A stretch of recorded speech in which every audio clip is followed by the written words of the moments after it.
I'm Connor Old, and welcome back to another episode of Old Oscar Countdown. And this week we're going to be taking a look at the Best Animated Feature category, breaking down my predictions for each and every single nominee, as well as a couple of possible contenders. But if you're new to the series, what I do every single week is exactly that. Pick a different Oscar category, give my thoughts in depth for my predictions as of right now, and then give some possible contenders to ultimately help you with your own predictions, to talk some things out, to give some analysis, to give some stats as to why I ultimately did pick things. And now we're really in the thick of Oscar season. You guys have been showing a lot of support, showing up for the videos, watching them, commenting below. Feel free to do that still. Really enjoy hearing your guys' comments, so feel free to do that, and I really do appreciate that. Creating a great community here on this channel. But we are in the thick of things right now. I have this video here on Monday, but my next video will actually be this upcoming Thursday. We're going to be taking a look at the Best Cinematography category. So now that we're doing multiple videos a week, we know we're definitely in the heat of Oscar season. And then, a few videos from now, we'll be talking about like the Golden Globe nominations and then Critics' Choice. And it's going to be, once we get some of those precursor awards bodies, I will be covering them on the show as well. It's not just looking at just the Oscars, it's about all things award season. So I hope you subscribe to the channel and make sure you don't miss all those kind of extra videos that we'll be doing, usually on a Thursday, or sometimes if it's a reaction to an award show, it will be Sunday night, and things like that. Always helps just to stay tuned by subscribing to that channel. And as always, feel free to use the timestamps in the description below to jump ahead if you want to hear my thoughts on a certain movie versus another one. But without further ado, let's jump into things, starting off with my first prediction, which is going to go to The Wild Robot. And this is, I think, the clear frontrunner to get nominated, but also win. Usually every year the winner goes to the mainstream Hollywood movie that has the best reviews. The Academy is much more willing to nominate in independent movies, but when the entire Academy is voting on the animated feature category, they often vote for the one that's the most mainstream, the one that they've seen, and The Wild Robot fits that perfectly. Did well at the box office, not amazingly, but well enough that it's been seen from a major studio in DreamWorks. And while DreamWorks hasn't won an Oscar in this category since Wallace and Gromit, and you can say that's almost kind of a borderline DreamWorks movie, you really have to go back, I would say, to Shrek and the inception of the category. But they haven't won one, so you may be a little bit cautious as to maybe why this movie would, I feel so confident as to why this movie will win. But they still get nominated, and ultimately we're just talking about what's likely to get nominated in this video. We don't know what's going to win. But if you think of 2017, DreamWorks had Boss Baby nominated. They had all of the How to Train Your Dragon movies nominated. A couple years ago, they had Puss in Boots get nominated. So they're frequent in terms of this category. So I think The Wild Robot will definitely get nominated. And then the difference between this movie and all those movies is that it really was acclaimed by both the critics and the audiences. There's a sequel already coming out. It almost feels kind of like an instant classic and has that kind of sweet sentimentality and make you cry aspect that so many of the great Pixar movies that have won in this category have. So there's a real strong connection there. I'd be very surprised if The Wild Robot doesn't get nominated, and frankly at this stage of the race I'd be very surprised if it loses the Oscar. It's that good. Then my second prediction, I went with Inside Out 2, and what I'm betting on is Pixar. I don't really think this has a strong chance necessarily of winning, of being a potential spoiler, but I am very confident it will get nominated. Pixar is a studio that frequently wins, yes, but also frequently gets nominated. It's been 7 years in a row where every year they have a Pixar movie, at least one of their movies gets nominated. So even though they've had maybe a bit of a rockier time with their output with lesser movies, to some people like Lightyear or Elemental, those movies, like something like Elemental or Luca, or Onward, or some of these movies, they still get nominated, even though they're not necessarily in the same class as some people, as something like a Toy Story or a Ratatouille. They'll still get nominated, like I said, 7 years in a row. There's a strong amount of appreciation for the style of storytelling that Pixar does. And the one concern I do have is that this category has been a little bit skittish at nominating sequels. Finding Dory didn't get nominated. Monsters University didn't get nominated. But they've been a little bit more lax with that in recent years. Toy Story 4 did get nominated. Incredibles 2 did get nominated. I think the reason why they don't nominate sequels like maybe a Frozen 2 or a Finding Dory is because they feel maybe a little bit frivolous. Another saga in the journey of the story of a movie. Whereas a movie like Incredibles 2 there's a huge gap. Even something like Toy Story 4, there's a celebration, particularly with that franchise. It almost feels important. It feels like, oh, we're going to make this movie because we're going to try to say something. And both those movies, Toy Story 4 and Incredibles 2, made a whole lot of money in the same way that Inside Out 2 also made a lot of money. And I think falls a little bit more in the line of an Incredibles 2 or Toy Story 4 than the Finding Dory, because it has a lot more adult themes. I mean, its main character is a teenage girl, not a kid. Anxiety and nostalgia are like main characters within the movie. Well, more so anxiety, but these are the themes that the movie's talking about. So it is a little bit more of an adult Pixar movie. I'd say, Inside Out 2 is closer to the first Inside Out, which won in this category, or also like a movie like Soul, than it is Finding Dory or Lightyear. That's the way I kind of position it within Pixar's canon. And for the very simple reason, though, why I think it's going to get nominated, Pixar is well celebrated. They've been nominated 7 years in a row. And this year they have one movie. It's Inside Out 2. It made over $1 billion at the box office. It was well celebrated. It's going to get nominated. Then my third selection, I went with Memoir of a Snail. I had the chance to see this movie recently and really enjoy myself and helped me ultimately feel confident and predicting it in this slot. The Academy always likes to go with the mainstream Hollywood movies, but not all of them. They're not going to nominate every single DreamWorks movie every year and every single Disney movie. I mean, the most recent Disney animation movies, Wish and Strange World, they don't get nominated. Not every Pixar movie gets nominated. So they are a little bit more picky and choosy, and they're more likely to reward independent movies. They like that they have the couple of mainstream Hollywood movies, the good ones of the year, in Wild Robot and Inside Out 2.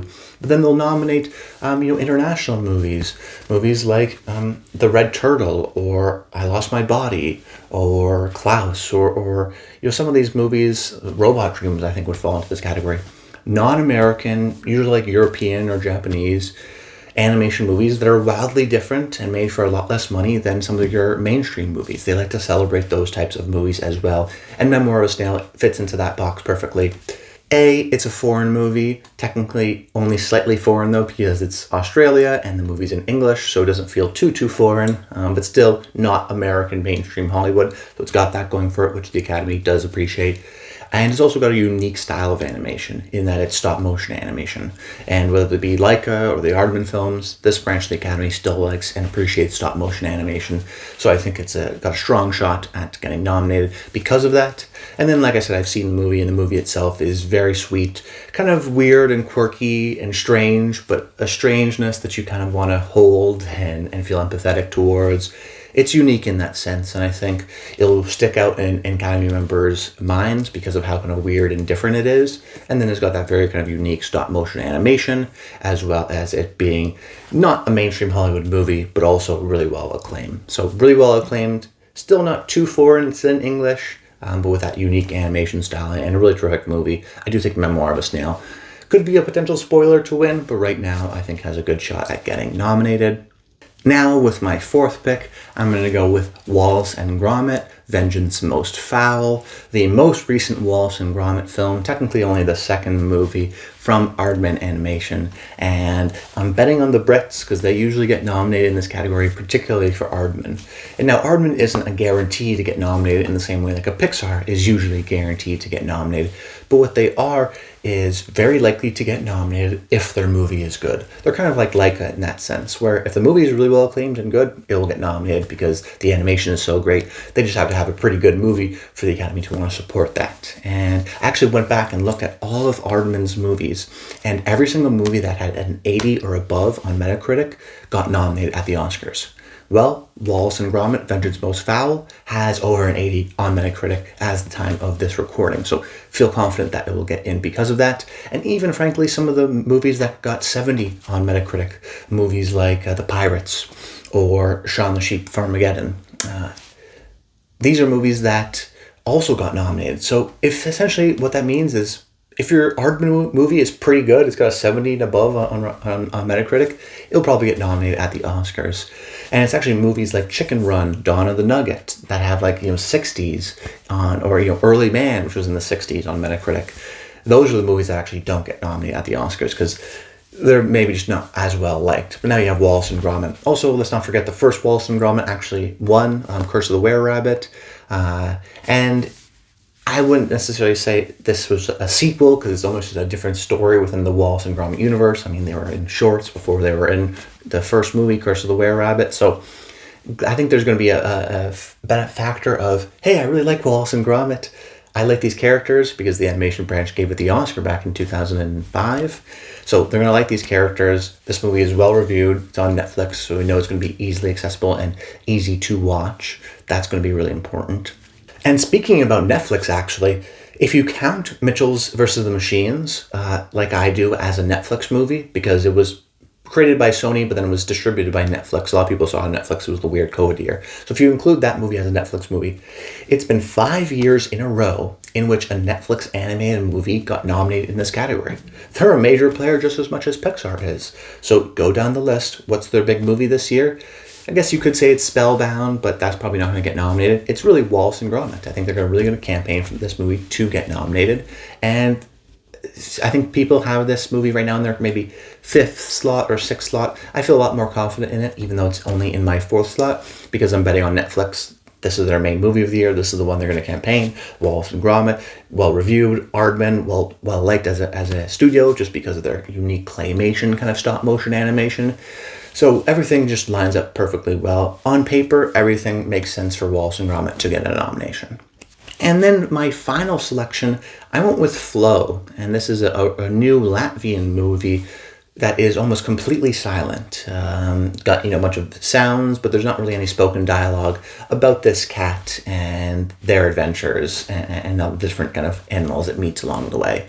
And I've seen this movie. It's a very unique movie, which I think will be appreciated by the Academy. I think this movie is in the mold of Robot Dreams or The Red Turtle, or if you've seen like the first hour of WALL-E, in that there's an intense appreciation for the animation and the storytelling of this movie that doesn't rely on kind of traditional dialogue. I think animation purists, the Academy branch who's going to be nominating these movies, they appreciate these independent movies or these more stranger movies because they want to see all different types of animation. And I think Flow is completely different than Memoir or Snail, which is different than Wallace and Gromit, which is different than The Wild Robot. Like, it's all kind of different ways of telling these animated stories, which I think the Academy will appreciate. I think they'll also appreciate the fact that you're able to tell a full-length movie without any dialogue, just through the power of kind of animation and music and the storytelling that's going on within the actual animation and the facial expressions kind of the characters. So there's just, I think, going to be an appreciation for that there. In the same vein of movies that were previously nominated, Robot Dreams, Red Turtle, what have you. I do have a little bit of concern that this movie won't be super well seen and therefore won't be well appreciated, but independent movies still get nominated every year that are kind of underseen from the Academy.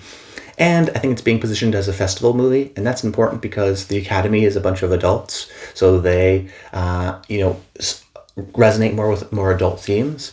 And this movie played at Cannes, this movie played at TIFF, so it's being positioned as like a celebrated festival movie for adults, even though the story is a little bit kiddie in my mind, and that is just very traditional person on a journey storytelling. But I think there's a degree of difficulty that the animators branch will appreciate because there is no dialogue. And then also, I didn't mention it really, but the animation style is unique.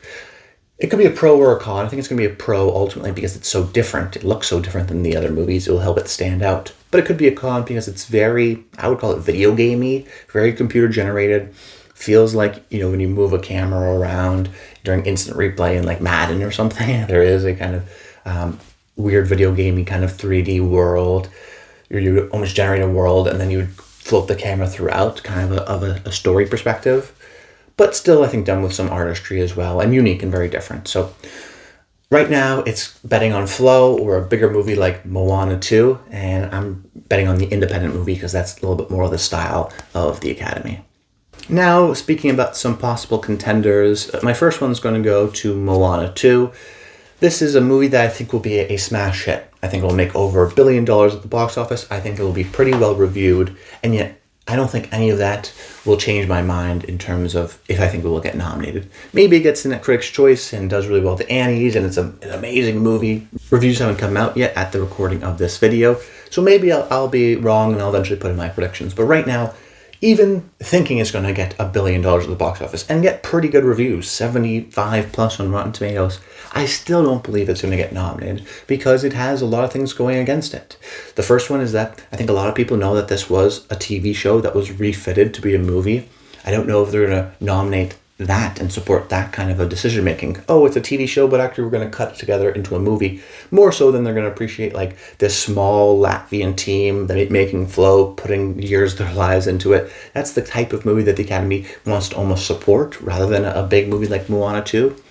And also, let's take a look at Disney Animation Studios. Their past two movies, Wish and Strange World, huge bombs, didn't get nominated at the Oscars, even though they were, original movies. And then when you think of musical sequels like Frozen 2, that didn't get nominated at the Oscars, even though it was pretty well reviewed and had over $1 billion at the box office as well. And a movie like Ralph Breaks the Internet was also a sequel, but not a musical, but I think it almost was in my fifth slot probably that year. It could have easily gotten knocked out in what was a bit of a admittedly weaker year for the category.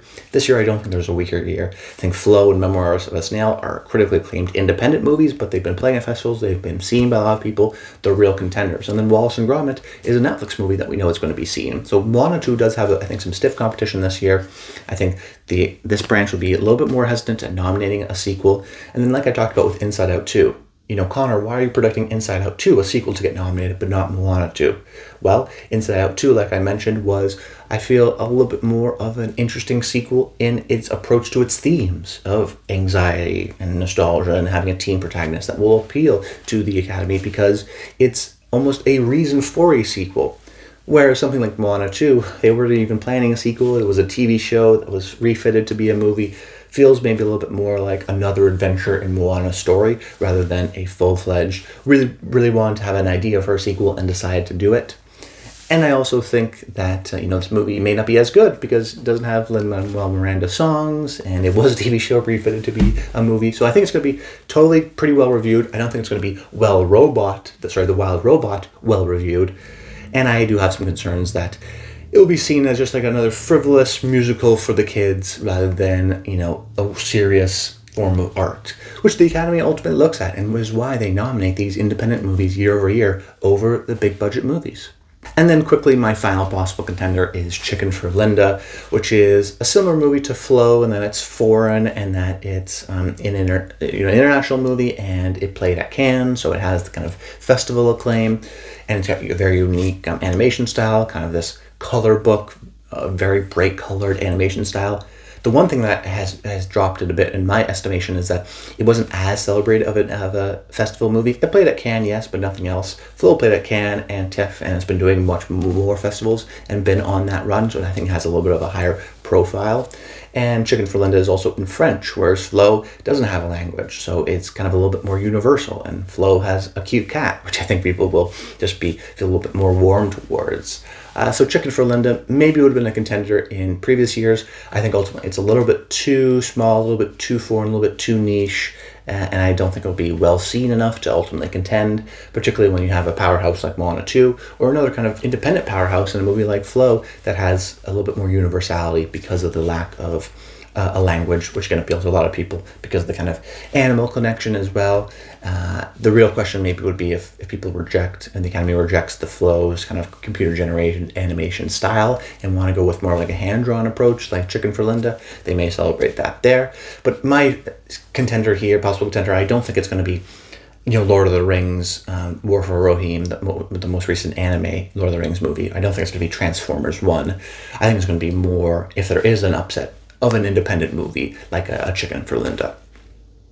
But that's about it, guys. I hope you enjoyed the video. Make sure you comment below. Let me know your predictions for Best Animated Feature. Let me know if you've seen some of these movies. And I think it's been a really great year for animation, so excited to see how this category shapes up.